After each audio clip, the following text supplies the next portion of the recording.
разликата между фотоапарат, професионален фотоапарат и телескоп. Професионален фотоапарат мога да снимам луната, мога да я снимам на цял екран, да кажем HD. Мога да я снимам на цял екран, обаче тази камера тя няма да хвани никакви други детайли. Да кажем, примерно на луната или звезди. Докато при телескопа може да видим много. Например, аз съм гледал луната, може да виждат самите кратери, се виждат на луната, самия релеф на самите кратери, нали, колко са високи самите кратери. И тази камера, тя е с 40, има 40-кратно увеличение, докато при телескопа всичко е в оптиката. Нали, това се слага, нали, на телескопа и тук, нали, гледаме. Така.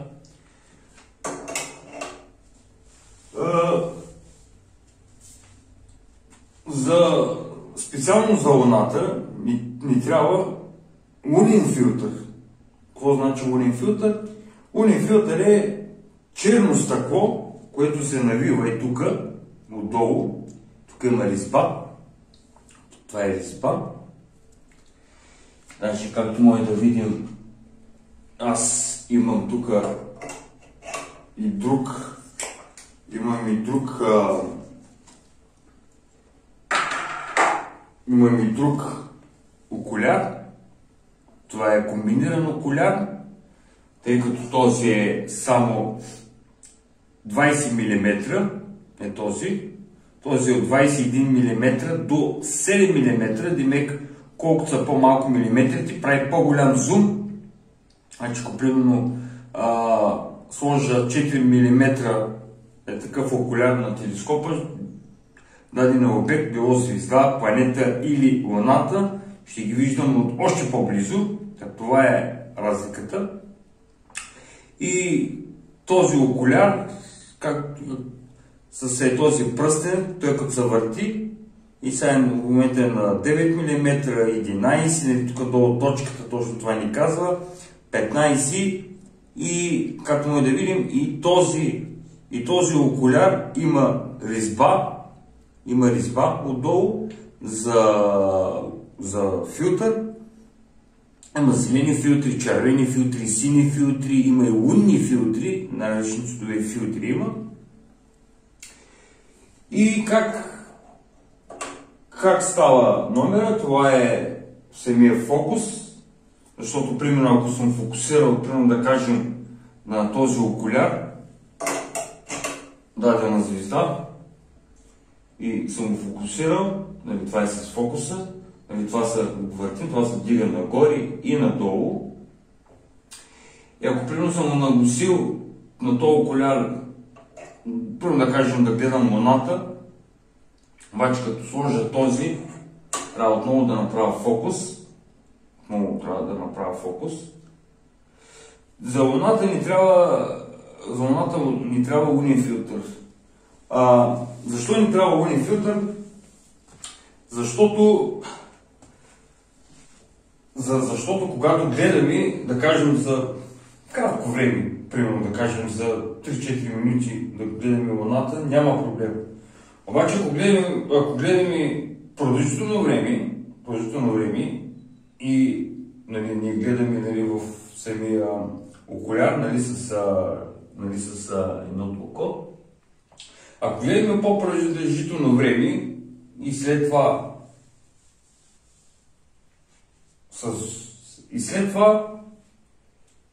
все едно имаш чувство, че някой ти е светил с фенер в окото, затова когато гледаме Луната, ни трябва лунен филтър. Но това е когато ползваме само оптика.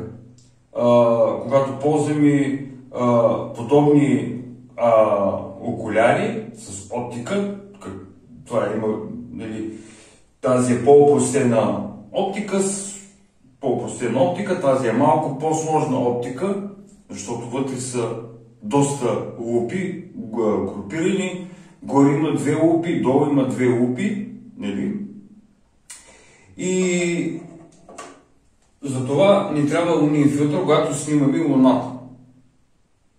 Когато гледаме през окуляра, нали? Той се навива филтъра отдолу се навива, слагаш и гледаш, и след като има вече лунен филтър, дори да гледаме Луната 20 минути или 30 минути или дори 1 час, след това очите няма да те е такова, все едно някой те е сетил с финер в окото. Защото Луната излъчва такава една светища, такъв светлина такава излъчва, и точно тази светлина тя се отразява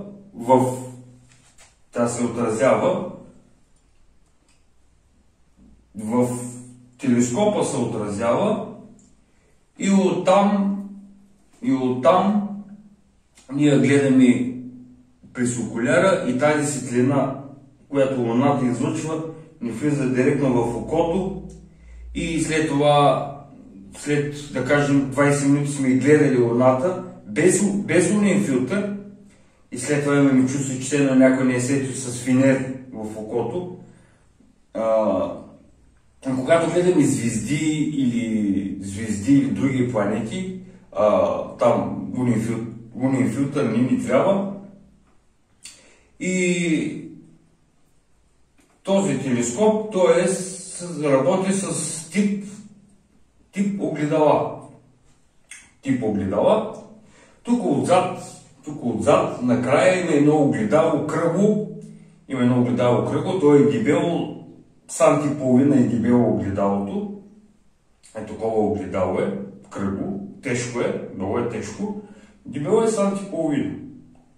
А тук, точно е на това, има монтирано едно огледалце, което е на една страна, и когато гледаме Луната или звезди или планети, всяка една звезда или планета излъчват светлина. И когато тази светлина влезе в тази туба, светлината, да кажем, примерно от някоя звезда, рефлектира в задното огледало на телескопа, и оттам, тъй като огледалото, структурата му не е точно права, но самото огледало е леко е така е. И тази светлина, тя като попадне, отразява се, нали, светлината идва, от тук идва, нали, светлината, когато гледаме към небето, нали, звезда или Луна, планета, няма значение, светлината идва от тук, рефлектира в задното огледало, и задното огледало насочва светлината директно към това огледалци, малкото, което е на една страна, и оттам тази светлина тръгва директно насам. И ако нямаме окуляр, или това е, както може да видим, това е оптика с лупи, нали, тук има лупи, нали? Даже тук имам едно, аз съм го правил. Това е пак окуляр. Аз съм го правил с лупи от бинокъл. И тествал съм го на няколко звезди. Невероятно. Качеството е невероятно. Защото някои лещи, като гледаш, и когато вече, примерно, звездата е накрая на самата накрая, примерно е тук някъде такова, и когато вече тръгва да излиза тая звезда е към края на окуляра, се виждат тая звезда, се вижда с три цвята. Синьо, червено и зелено. Но по принцип хубавите лещи ни трябва да разчупват светлината на три цвята. Трябва да се остане да ни променя цвета, примерно на дадена звезда или луна. Точно е този окуляр. Аз съм го правил с бинокъл, намерих го на улицата, взех му предните лупи, видях в интернет как трябва да ги сложа, и това съм ги мазал с лак за ногти. И ето го. Слагам, той е със същия размер, както му видим, той е със същия диаметър. Това диаметър е 1,25 мм, както му да видим. Това с това са еднакви, това с това са еднакви. И затова, когато гледаме луната, ни трябва лунен филтър. Какво представлява лунен филтър? Лунен филтър е черно стъкло, което убива тая светлина, която луната излъчва, и по този начин ние можем по-продължително време да гледаме към луната, без да ни заболят очите. А това е китайско, купих го от китайски вебсайт. Фактически тук има 1, 2, 3, 4, 5. Тук има 5 окуляра, подобни като този, само че 5 окуляра събрани в едно. И затова е този пръстен металния, когато въртим, тук отзад, задните лупи излизат навънка и се прибират навътре, и демек се имаме 5 окуляра в едно. Това е ролята на този окуляр. Най-важното на един телескоп е оптиката. Оптиката или окуляра, защото дори и да съм фокусиран на дадена звезда и не сложим окуляр, примерно този или някой от другите, и погледнем към телескопа, ще видим само една светлина подобна като геврек. Защото няма леща, която да събере тази светлина и да ни я представи като звезда, като луна или като дадена планета.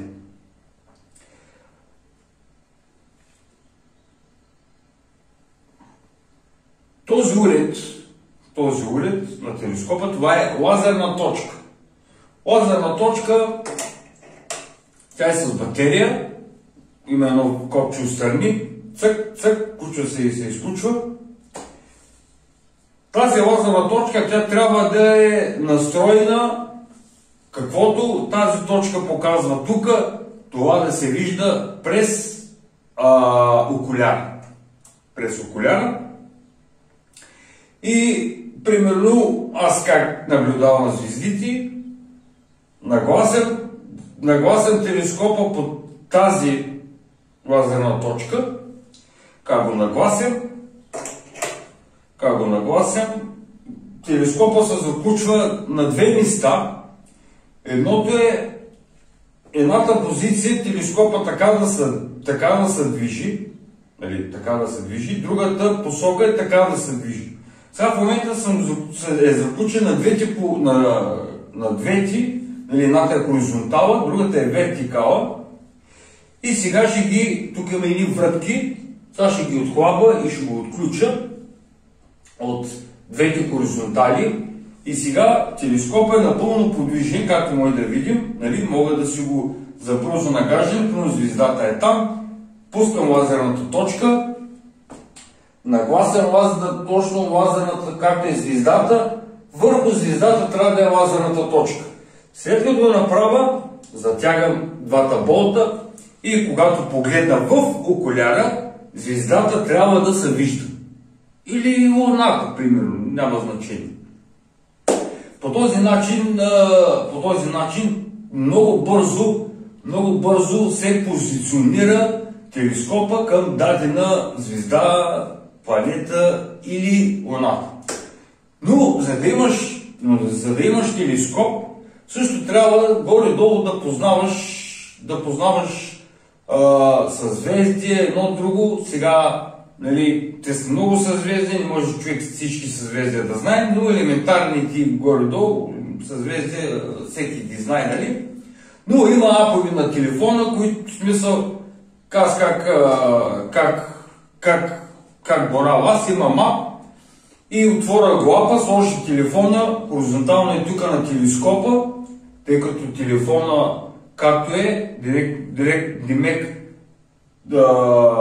напред, както е телефона, напред и примерно слагам, не знам на коя звезда гледам, отварям мапа, слагам го тук върху телескопа, просто за информативно, насоча го и гледам точно на къде, нали, той веднага като сложиш телефона в самия ъгъл, както е телескопа, веднага показва самата звезда, която гледаме и името й.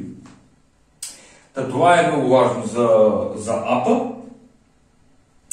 И така телескопа, това е ръчна стойка, има и моторизирани стойки с дистанционно управление. Примерно задавам дистанционното управление, нали, тук цялата стойка, нали, това хоризонтално и вертикално движение, да го движи, нали, компютър, нали, тук с мотори. И му давам, примерно, следи, примерно, да кажем, примерно, Луната или Сатурн. И прави снимки. Тук също на този телескоп може да се сложи подобна камера Canon EOS. Те има най-различни, има 300, D300, какви бяха там, много са. И като се сложи когато слагаме вече камерата, трябва да се вземат два пръстена. Един беше T2, другия беше T10, мисля, че бяха. И на камерата не трябва да има обектив. Защото на камерата ще сложим два пръстена ще сложим и камерата директно ще влезне тук вътре в телескопа. И демек това, което обхваща телескопа, ще праща целият светлинен поток, цялата информация към камерата. И камерата може да се направи на всяка секунда да взема снимка. Цък, много снимки. Ако хванем, примерно, да кажем, сме насочили телескопа към Андромеда, обаче сме снимали половин час, взели сме снимки в продължение на половин час и след това има софтуер, който ги събира тези снимки и ти показва цяла Андромеда, цветове, едно друго, светлини и така. Обаче колкото по-дълго време снимаме, примерно 2 часа, 8 часа, 10 часа, толкова повече фотоапарата събира повече информация. Това е оптическия апарат да снима един и същи образ. Един и същи кадър снима. Снима един и същи кадър. И след това със софтуера, примерно за тези 8 часа сме събрали, фотоапарата е снимал 30 000 снимки, да кажем. 30 000 снимки. И след това в софтуера отваляме качваме те 30 000 снимки и софтуера тези 30 000 снимки ги комбинира в една финална снимка. И вече на финалната снимка, колкото повече снимки имаме взети, толкова повече детайли ще видим на, примерно, някоя Небула или Андромеда или Плеядите, примерно. Така може да се работи така може да работи този телескоп с подобен фотоапарат като този. Но този, тъй като така е произведен, отпред лещите не могат да се махат. Не могат да се махат, затова трябва друг фотоапарат, примерно. Аз съм ги гледал колко такива пари са, 140 паунда, 150 паунда. И телескопът така се движи.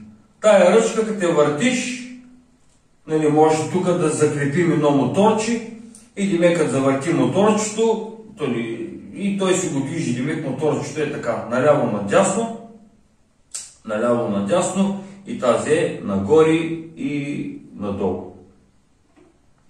Аз, тъй като тук нощно време имам много звезди минават, луната минава от тук много звезди и затова набарах този телескоп, много ефтино, телескопа със стойките много ефтино ги взех, направо без пари. И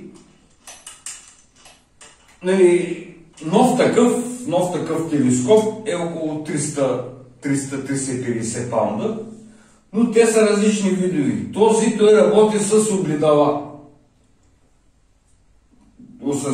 И те му викат телескопа на Нютон. Защото Нютон е изобретил този телескоп да работи с огледала.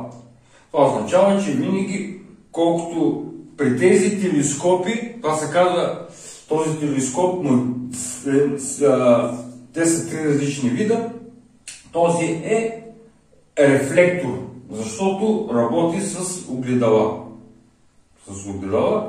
Колкото телескопът е по-голям, толкова повече светлинен поток влиза вътре, толкова повече светлинен поток се отразява и толкова повече светлинен поток ние виждаме през самата леща. И ако не е лещата, както е така, тук дупка, като погледна, виждам точно това огледалце, което е сложено на една страна и така. Даже има и лазер, защото те са калиброват, трябва да са калибровани. Демек, като сложиш лазера трябва да, като удари в това огледалце 45 градуса и отиде към голямото огледало, лазера, който отива към голямото огледало, което е отзад, трябва да е лазерния лъч, трябва да е точно по средата на самото огледало, точно по средата, нито по-нагоре, нито по-надолу. Така са центроват, нали,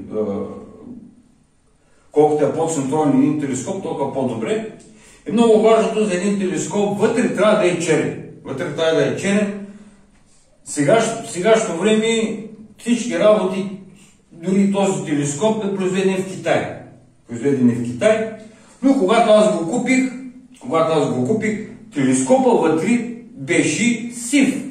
Беше едно такова тъмносило. А за телескопа вътре трябва да е черен. Значи, трябва да е черен, вътре той беше тъмносив, а с два спрея го боди са целия вътре черен, защото колкото е по-черен, толкова по-детайлни кадри ние ще получим. Затова съм го боядисал черен вътре. И тъй като беше много отраскан, оригиналната боя, повърхността беше черен, беше много отраскан. Аз му купих едно фолио с звезди, едно друго и просто му го залепих да има по-такъв вид да има. И това е противотежестта. Това е противотежестта, защото огледалото на телескопа е тежко отзад. И ако няма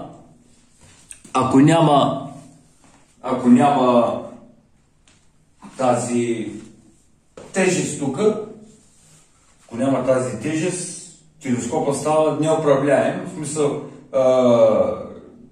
дори, както може да видим, дори сега в момента е отхлабен, както може да видим, той е отхлабен, където го мръдне и го остава, така седи. Защото тук имаме противотежест. Тази противотежест, тя може да се центрова по-нагоре, по-надолу, нали, вече зависи. Но аз съм нагодил плътно най-долу и както може да видим, както си го остава телескопа, така седи. И точно това е много важно за един телескоп да бъде правилно балансиран. Тази тежест тук долу, тя се слага, защото тук отзад на телескопа има голямо огледало, такова огледало има, кръгло, и огледалото е дебело, санти и половина. Тежко огледало е много масивно огледало. И след това, когато ни го ползваме телескопа, бутаме го надолу, така, и затягаме, тук има един болт, и го затягаме и го заключва в тази позиция. Както може да видим, край. Телескопа не мърда на никъде, защото е заключен. Когато също е заключен, тогава тези двете ръкохватки, те стават активни и започват да работят. Когато тук има два болта, която отключва хоризонталата, а другия болт отключва вертикалата, сега в момента е заключен, това означава, че само телескопът ще работи с двете ръкохватки, както може да видим, лека по лека започна да го вдига, нали, нагоре, нали, телескопа. Но когато двете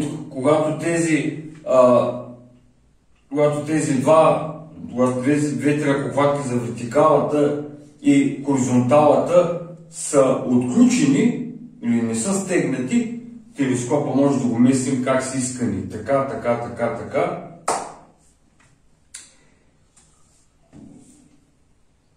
Аз вече няколко седмици го имам и имам някои уникални кадри. Снощи сигурно 2 часа снимах само звезди. Защото едната мига, другата не мига, нагласен, гледам. И по принцип тези кадри, където аз съм ги снимал, всичко те съм ги снимал с телефон. Телефон на камерата директно хваща, което се показва тук на обектива и снима. Да. Голямо хоби и това е хубавото и на този телескоп, че е на много изгодна цена, направо без пари. Колко струва? 20 паунда. 20 паунда, кажи го, 40 лева. 40 лева, 20 паунда. Само стойката, ако идиш да купиш, само стойката нова е 200 паунда поне. Така.